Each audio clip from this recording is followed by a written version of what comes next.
Hi, I'm Barry Sahajian, and today we're going to talk about some basic shapes and fingerings that'll get you anywhere on the neck. I warn you, this is not a simple beginner video. It is a little involved, but it doesn't mean that someone that is just starting out can't get a lot from this video.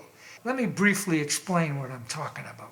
I suppose somewhere in my past I discovered shapes and how much they could improve your playing and your creativity, also allow you to play the lines you already know easier and expandable.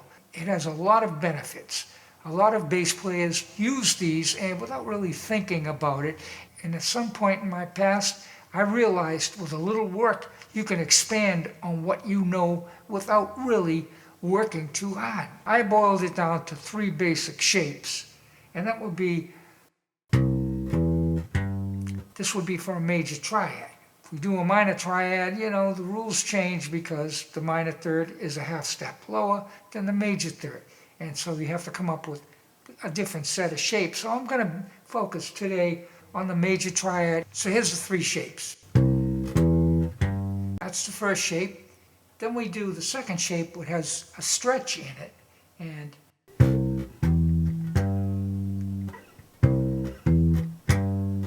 now let me explain about the stretch. The stretch can be played 2 ways. You can actually spread your hand out and reach for, and you can see there's very little motion there. But if you're having a problem stretching out, there's also the pivot.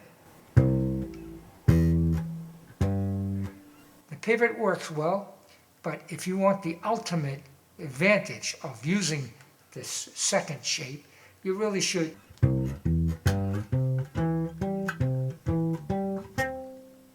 You can see how easy that was, but a shape may not be comfortable for a lot of beginner or even intermediate players. So we're going to use the pivot instead. Now watch. The technique, I'm going to play them back to back and you can see the difference.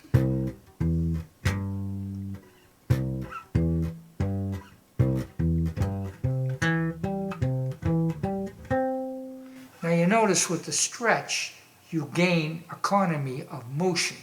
That means you get more bang for your buck, and that allows you to play faster, cleaner. Now try that with the pivot and it's not going to be so easy to play that fast.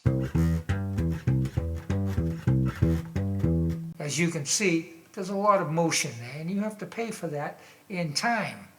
It takes longer to do it, and therefore you probably won't be able to play as fast. Using the middle finger is a common technique of upright players because it's difficult. The ring finger isn't as strong. I'm using the second finger, and that works good if you're kind of staying in that position.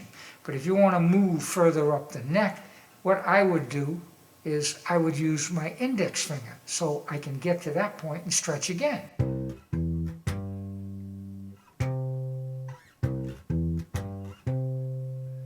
Now going from the 5th to the octave,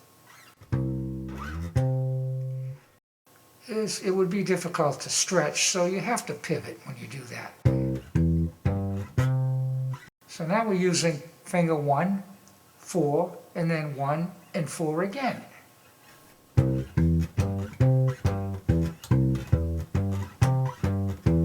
That might be an exercise you would want to do to get the feel of this.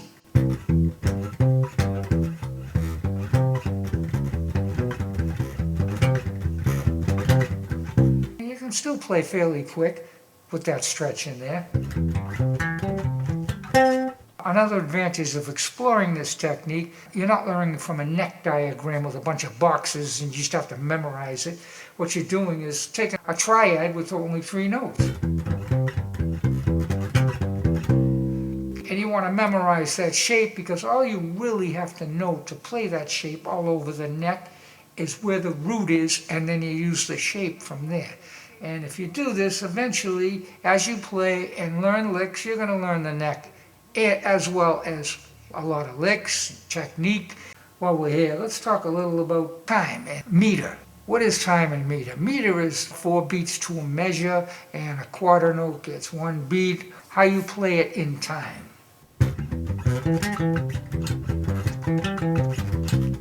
That's fairly quick for this amount of stretch and pivot combined, and I didn't learn this overnight, so be patient with yourself if you want to get into this. That's the only way it's going to happen. It took me years. As of today's date, I hate to say this, because I date myself, but I've been playing professional for 62 years. I hear people say, I've been playing 20 years. And I remember when I was playing 20 years, I used to brag about it too. Now I've been playing 62 years since my first professional gig, which I remember where I played, the bass I played, the songs I played, the way I felt. Very first gig. Using these shapes and everything expands your playing in a lot of ways, and I can only scratch the surface today, but I'd like to continue on. Right now I'm going to do a little demonstration on economy of motion. I have a line, and the way I play the first half of the line in 7th position, then I play the second half of the line in 5th position.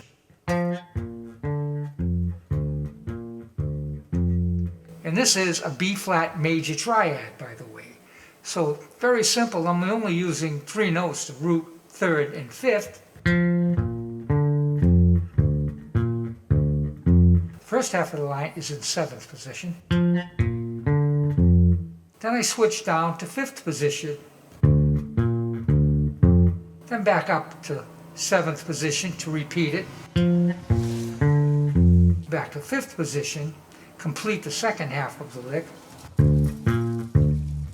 Now I think there's a much better way to play that, and I have 2 options. First of all, we're going to change some of the fingering to make it easier. Here's the revised edition.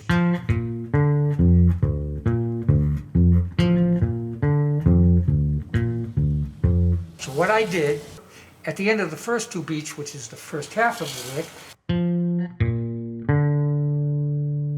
a finger shift. Instead of staying in position and using my second finger, I reach over and grab it with my baby finger. This frees up my index, which I can easily reach over to the 5th fret and stay in position and enter the new position of 5.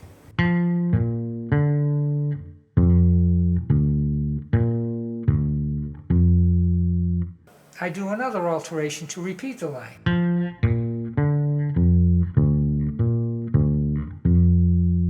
What I'm doing is stretching from the index to the second finger, a distance of 4 frets, but that's quite doable if you work on it a little.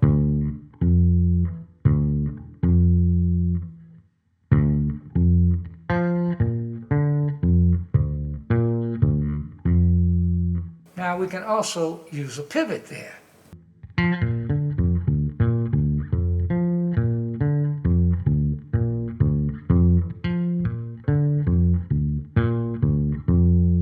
That will be a combination of a pivot and a stretch. Now that's quite a distance. You can stretch it, but I can't stretch it all the way.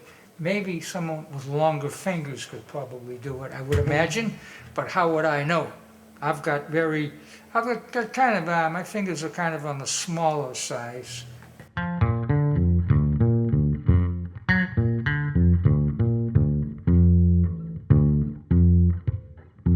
So that's the way I negotiate that four half-step approach.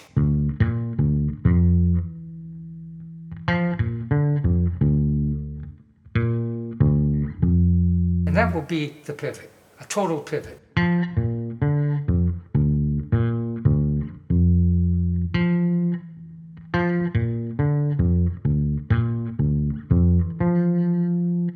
So there you go.